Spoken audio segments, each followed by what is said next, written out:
नमस्कार मित्रांनो, जय महाराष्ट्र। एक्झिट पोलमध्ये उद्धव ठाकरे घेणार 15 पेक्षा जास्त लोकसभेच्या जागा। महाराष्ट्राच्या राजकारणात मोठा धमाका। काय आहे बातमी, सविस्तर जाणून घेऊयात। दरम्यान लोकसभा निवडणुकीपूर्वी एक ओपिनियन पोल समोर आला आणि यात भाजप महाराष्ट्राच्या राजकारणात सर्वात जास्त जागा घेणार आणि त्यांच्या पाठोपाठ शिंदे गट, अजित पवार गट नव्हे तर उद्धव ठाकरे सर्वात जास्त जागा घेणार असे एक्झिट पोलने सांगितल्यानंतर महाराष्ट्राच्या राजकारणात मोठी हालचाल वाढली।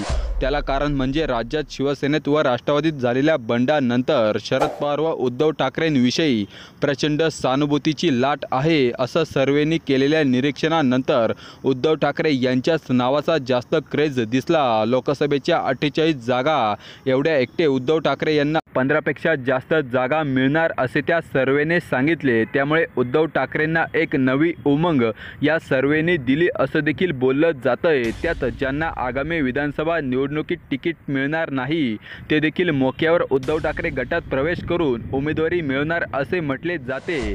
तर मित्रांनो, तुम्हाला काय वाटतं? एक्झिट पोलने केलेल्या सर्वेनुसार उद्धव ठाकरे भाजपा नंतर महाराष्ट्रात सर्वात जास्त लोकसभेच्या जागा जिंकण्यात यशस्वी होतील का नाही व कोणकोणते आमदार तिकीट मिळवण्यासाठी उद्धव ठाकरे गटात प्रवेश करतील? कमेंट करून नक्कीच सांगा। तुर्तास धन्यवाद। जय महाराष्ट्र।